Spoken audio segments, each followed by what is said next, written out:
to Wonder Women Talk Show. On this show, we interpret with women who are inspiring and impacting our young generation for greatness. Here we celebrate the women who are thriving and striving in their purposes. And on our today's episode, I have a very special woman, one of the first Namibian sign language interpreter to read news in sign language on our NBC TV. So by saying that, I think we all know who is our guest today, Selma Moses. I'm so honored to have you here today. It's a pleasure that I'm actually here with you guys. Wow. We have a lot of wonder women in Namibia and a lot of women that are doing the great work in our country. Have you ever seen yourself in a career of sign language interpretation, or how did you get there? To be honest, I actually didn't know that the world had a career called sign language interpretation. Mm-hmm. But at the age of 19, I think I met one deaf man, and so he was lost where he was going. And he actually happened to now approach me and now ask, I'm looking for somewhere. Now I was thinking, how do I help this lost man? And he can only sign. So he wrote in the ground to say, I'm looking for that who's house, and I know where the house is. So I led him to the house. And strangely, I actually sat around for like 10 more minutes with him to say, I want to learn your language, because it's not that I will become an interpreter, but just for me to learn how to communicate with you. Next time when you're lost, when you need something, at least I'll be able to help you. So we exchanged numbers, and strangely, or perhaps maybe by God's blessings, a month later, they were offering training in sign language. And then I thought, fine, since I'm looking for a job, I just finished grade 12, I'll then just also attend class, just for fun. Because, I mean, who would want to just venture into a career of sign language interpretation when I can be a doctor, I can be a journalist, I can be a teacher, and all those other regular careers that we all know about. Yes. And then 6 months later, I was taken to Australia to interpret for them. And I was on stage as young as I was. I didn't even know what I was doing, interpreting with other professional interpreters. And as they say, the rest is history. It's history. As you said that when we grow up, we are only exposed to careers like doctors, police officers, these regular careers. When you grow up, did you see yourself in this profession? Before you met this deaf man, did you have a career that you wanted? Or everything just started there? I actually wanted to become a doctor because I love healing people. I'm someone who will see a puppy that is ill, and then I'll be nursing the puppy. Even my sisters, I'll be saying, no, let me, apply Vicks on your body so you can get well. So ideally, I thought, fine, after grade 12, I would then have to go to university. But my parents were so poor that we couldn't afford varsity then. Then I spent, I think, a year or two just trying to find out now what else can I do. And then this man came into my life, and then I got trained in sign language, and then I ultimately also forgot that I wanted to become a medical doctor. And for the past how many years now, I've ventured into sign language interpretation, and I think I've been doing it now ever since. I don't know now whether I can change now, but maybe it's time for me to train others, then I can perhaps take a break. We must say that you are a blessing to the hearing impaired people. And I want to find out, when you told your parents that you want to venture in this career, did they support you? Did they understand? Because I'm here thinking, did it make sense by then? Like, we don't have a lot of people who you could help, because it's not that common. How did you persuade your parents that this is the career that you want to venture in? In fact, for them, they probably didn't even understand what was going on. I think they were also under the impression that I'm doing this for the time being while I'm finding something that I want to do in life. And they also didn't know anything about sign language. And the first 6 months I had to volunteer because they had no money to pay us as we were interpreting. So it was equally for them thinking like 12 years of schooling, and now you just want to play around in the streets and do whatever you're doing that nobody else has done before. Are you sure that it's going to perhaps bring out benefits that will benefit us as your parents and also your younger sisters? And being a firstborn, there's quite a lot of on you as a firstborn. Either you become a teacher, you become a doctor, or you become somebody really important in life. Strangely, to their surprise, when I was now among the students, we were perhaps 12, and I think later on some of them pulled out. When I was pulled out of that class to go to Australia, and I think I was paid so much US dollars, and I gave them Only then they realized, oh no, there's actually a future here. So continue whatever you're doing. 'Cause Only then they realized. only then they so thought, you no, can my make a child, living. continue. I think one day it will pay off.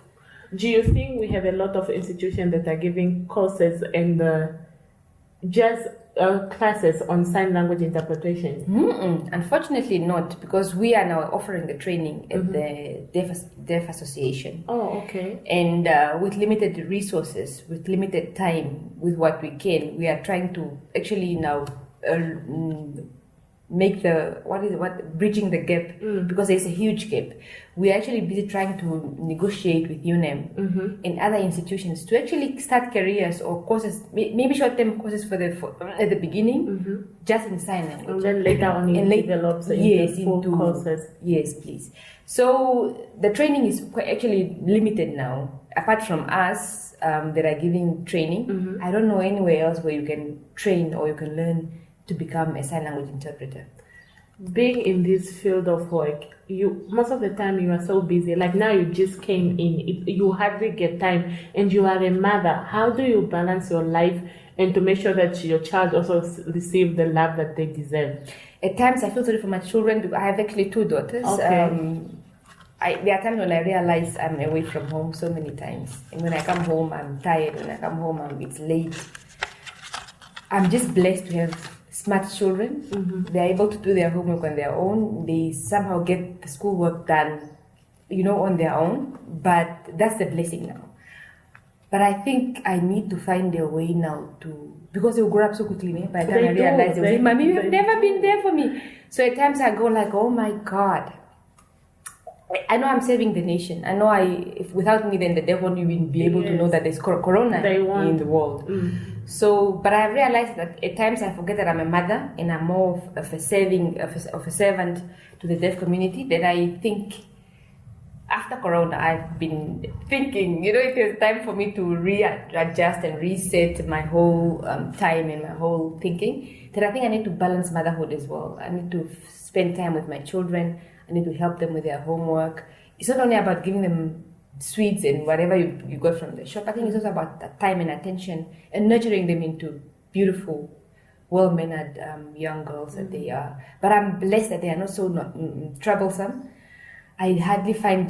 That's probably why I'm a little bit blessed to say I can offer my time to the community, because my kids are equally so blessed that they are mannered, they do their schoolwork well, and there's not so much disciplining, it's more a two-way street where they understand me and I understand them. But I think I must also move up as a mother and really rear them into good adults.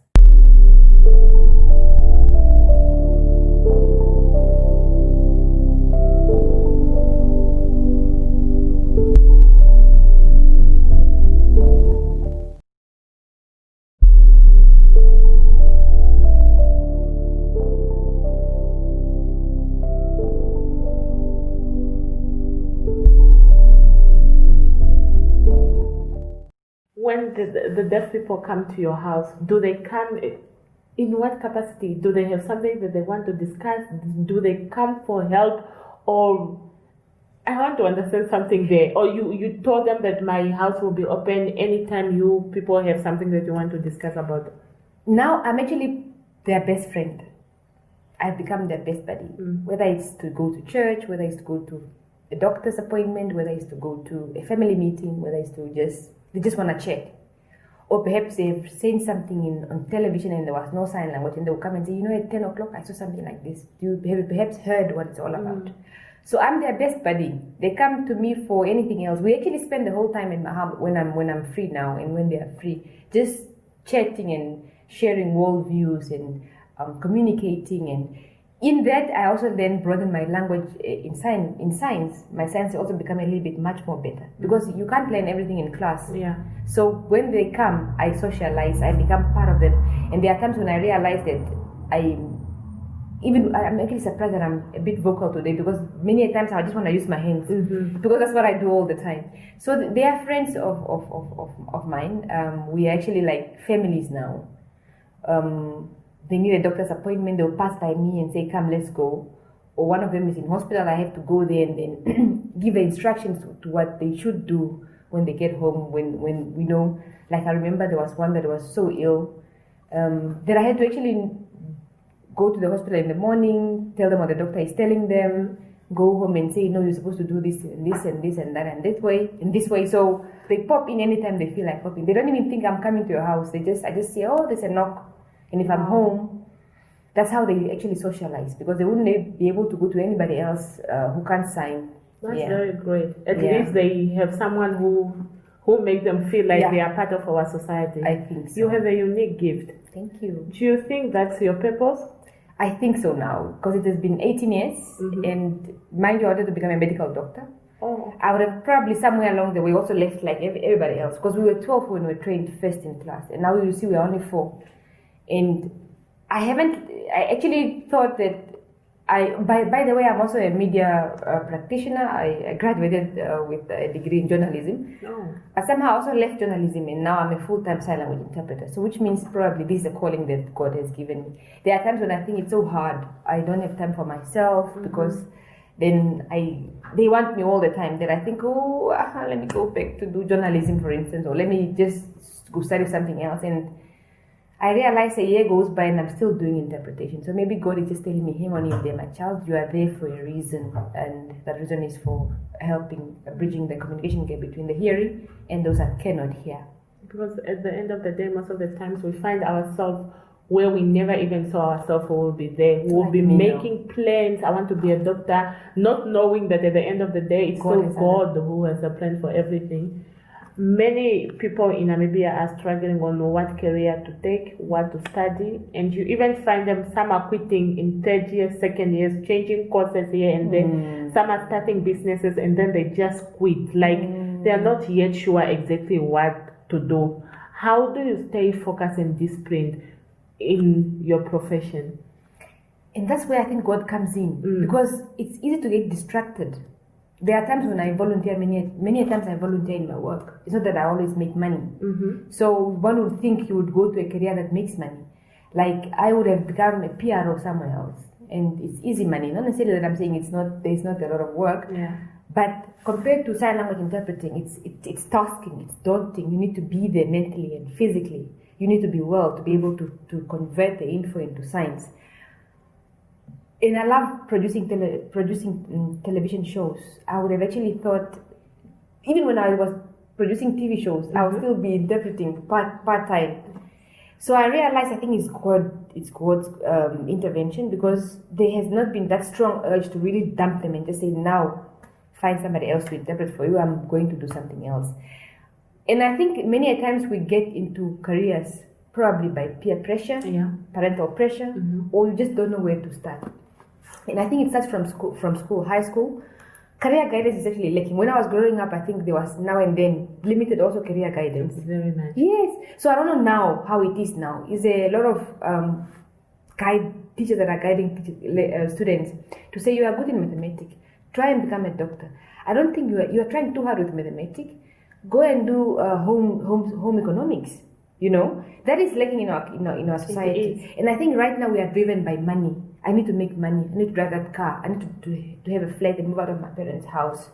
So you get to school, they are telling you your first choice and the second choice is done, and now you're probably now left with this other choice that you really didn't like. So there's a whole lot of reasons why people are like, you know, when a driver is jerking from one lane to the other lane. I'm not sure where to go. No. So that actually happens also in careers. But I think what the solution will be then career guidance in schools, probably by, I think, grade 8 already. So by the time you get to grade 10, 11 and 12, you're really sure now, this is where I want to be. We need to expose these children. And that's the part that is missing in our curriculum. I think from grade 10 onwards, you need to actually have a practical sides to the theoretical subject. To say you want to be a teacher, okay, come in a classroom and see how it is to teach a grade 1 child. You want to be a pilot, okay, let me take you on a plane from here to Germany to see how an air hostess or a pilot is actually doing it. And then if you feel, after that experience, I don't want to do it again. By the time you get to varsity, you are really sure this is where I want to be. But I also perhaps then think parents can then help. Get involved. Yes, and there are those that sometimes I think push the kids too hard. I want you to become a teacher and that's how it is. I want you to become a nurse. So maybe everybody has to somehow kick in. The curriculum must help, parents must help, teachers must actually be able to guide their children. And also, what needs to be added on is mentors. You know how important it is for you to have a mentor. Mentoring is really important. Someone can look at you and think, Selma, that's where you're supposed to be. And I'm like, oh really? Okay, then I won't quit anymore. One day of someone just telling you you are good at what you're doing will actually implore you to do more. And I think motivation also, self-motivation, because the world is now looking for people that are motivated. Mm-hmm. So you can't always wait for your neighbor to motivate you. Sometimes you must look within yourself and say, fine, God, I'm here now. Let me try and find my purpose. Let me get a mentor. And then my path will actually be a bit smooth.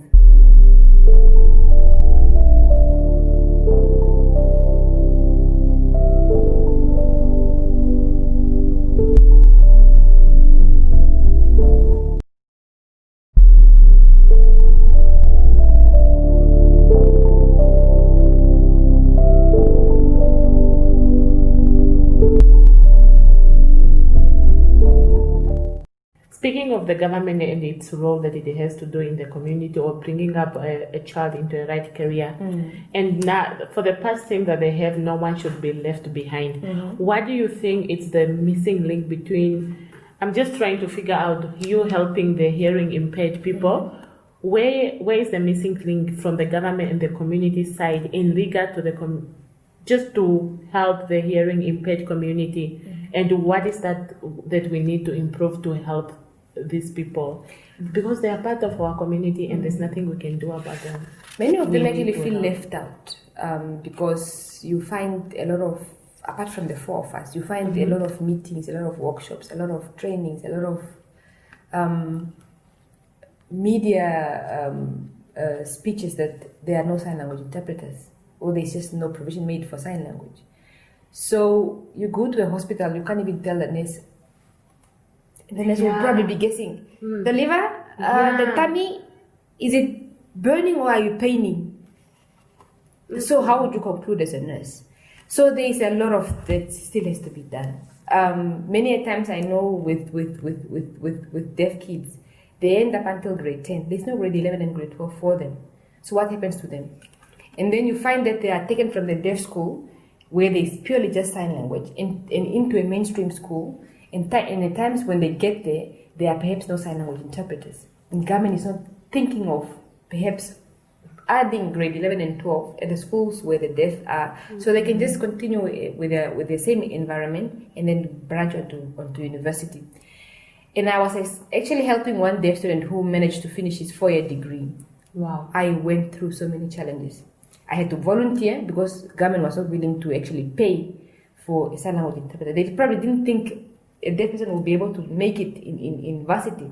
So for 4 years, I was going to a higher institution free of charge, using my own fuel, my own time, sacrificing my children's time, just to make sure that this child is graduating. And then he's now at least a teacher. But that's true, because I sacrificed. If he didn't sacrifice, he would not be able. Yes. So now you want to understand that how will these kids become prosperous in future when we are not giving them what they need to for them to prosper? And if I wasn't able to sacrifice, and probably because God is probably maybe mentoring me in some, or also providing for me when I don't have money, how was this child going to be able to be a teacher? And now he's teaching other deaf kids, and they're understanding him way better than a hearing teacher will be teaching, will have done. So I think government needs to actually sit with the deaf community and listen to what they are saying, because they know what they want. They know what they want. It's just for them to meet and for them to be told, here in education we want this, in health we want that, where we want this. And I think they have the same will and the same willpower like any of us. They do. They have goals and they have got objectives that they want to achieve. But I think because of the limiting environment, they are not able to do it. Because a deaf person can actually do everything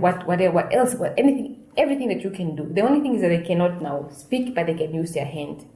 So I think if they come together and find a way to perhaps meet their needs, you'll find out that a lot of these people will actually be able to contribute to the economy, become better citizens of the country, and also just look after their family members. And what I know is that they don't like us speaking on their behalf. They would want to be here signing themselves to say, this is what I want.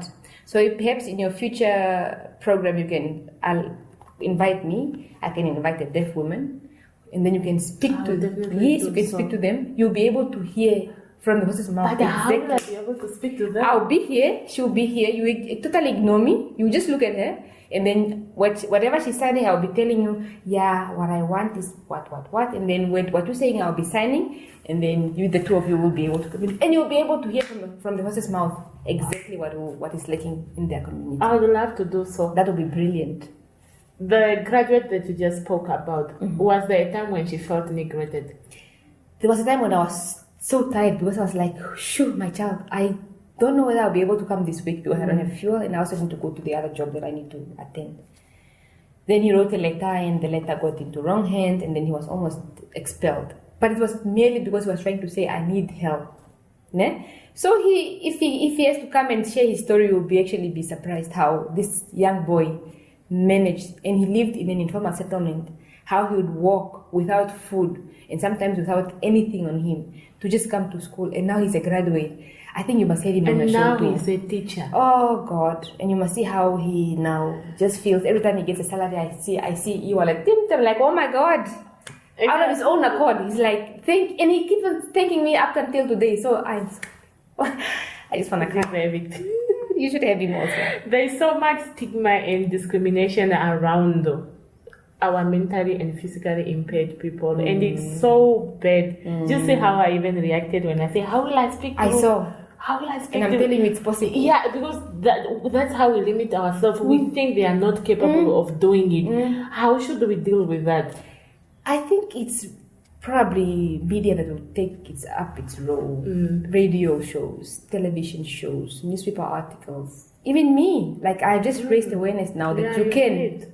And you probably, when next time you think of it, you call her and then you realize, oh my God, it was so easy. I don't know why I was actually a bit apprehensive. So media awareness, television shows, and I think mixing with the deaf community. Because right now, I don't know when last you actually came to a center for people with disabilities and just see how they are doing in wheelchairs, how the blind are working with their white cane. We hardly do those things. If you can just pop in one day, you realize, oh my God, it doesn't actually feel that you are somewhere that you don't belong. Because they have been given a seventh sense. They can't see, but I swear, sometimes I will be sneaking to, when I see a blind person, I'll be sneaking. Selma, stop sneaking. I'm like, oh my God, you can see me. Yes. So I was there where you are, and then I'll be doing those tricks just to try and see whether they can see whether it's Selma, or maybe just go like to a blind person, and they're like, that was Selma. Selma, stop it, just talk already, you know. So it's beautiful. It's really nice for people to mingle, because you never know. You can lose your hearing now. You can lose your eye now, your eyesight now. You never know. Holds. You can get into in a car accident and boom, there you are in a wheelchair. So today we are who we are, but tomorrow you don't know where we are. So if you can just mingle with them, you can see them in town and even just greet them. So that part, if you can just bridge that gap and come together and it's socialize. A gap that we need. Yes, there's a gap. Yeah. Everyone is saying, oh, look at them. They're looking at us in this way. So if you can just realize we are all human beings and we can all just make it, and you just come together, you realize we have never been different from the word go. Yeah, because growing up in some cultures, we view physically and mentally disturbed people or as some type of curse or a punishment from God. There's so much around it, like.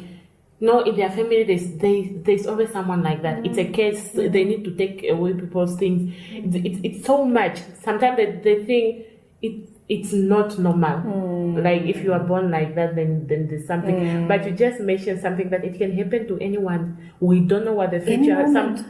Any moment. What is your view on this cultural background that we have? It's so wrong, but it comes from the word that we use. Like the word mentally disturbed is already wrong. They are not disturbed. Perhaps you are saying they are living with a mental ailment, or they are living with a mental challenge, or So even the words that we use, because I think growing up we used to say purupurus, meaning you can't hear. We can't hear. And it's wrong. Or in English they used to say deaf and mute. Mute means you are dumb. Deaf and dumb. No, mute and dumb. Deaf and dumb. So you are deaf and you're also dumb. So which means they think that because you cannot hear, you are stupid. I think it's the word that we use when you're growing up. Growing up, there was a lot of polio, meningitis. Those were the leading cause of deafness. So you want to say because I got polio, I'm punished by God? No, I don't think it's a way. But I think it's how we were raised.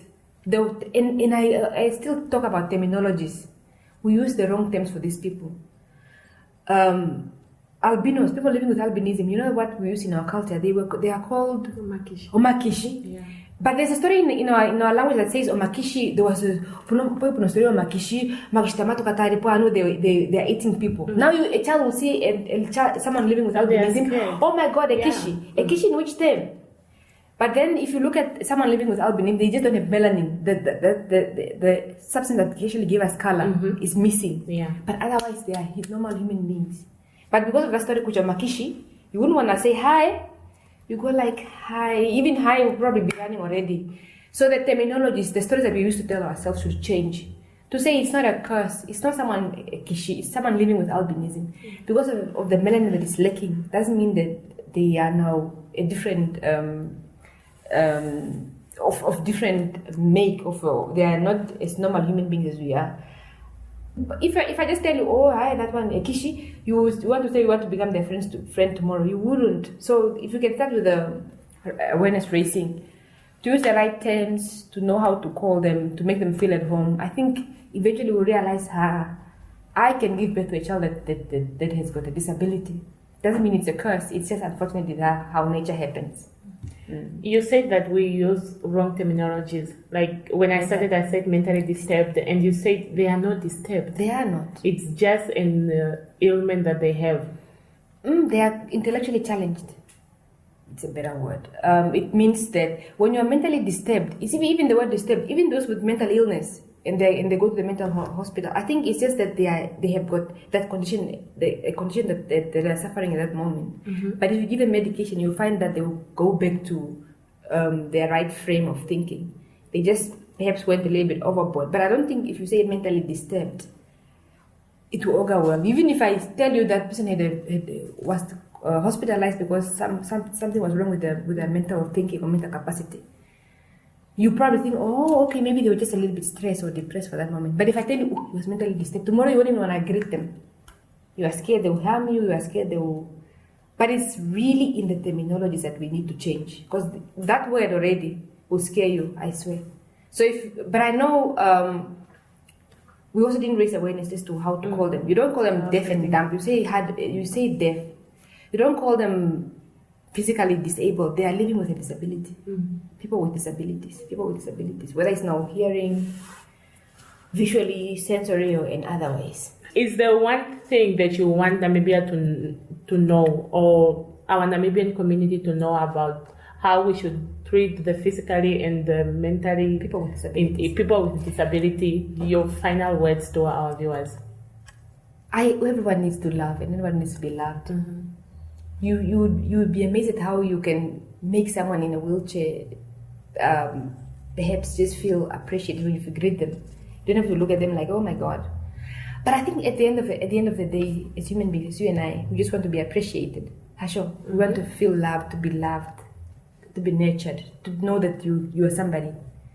We don't. Sometimes we just think, oh, maybe if I give them money, it's not about money all the time. I can just tell you, my God, you have such a good personality. I would love to be your friend, and that is how you feel. Oh my God, your whole day is just so happy and you feel so blessed. Yeah, let's love one another as people with disabilities or without disabilities, because at the end of the day, we are one. We are made wonderfully, fearfully made in His image. So to be loved and to love, I think that's all what they need, and to be accepted. Don't look at them like, oh, that group and us. There's no us and them. We are one.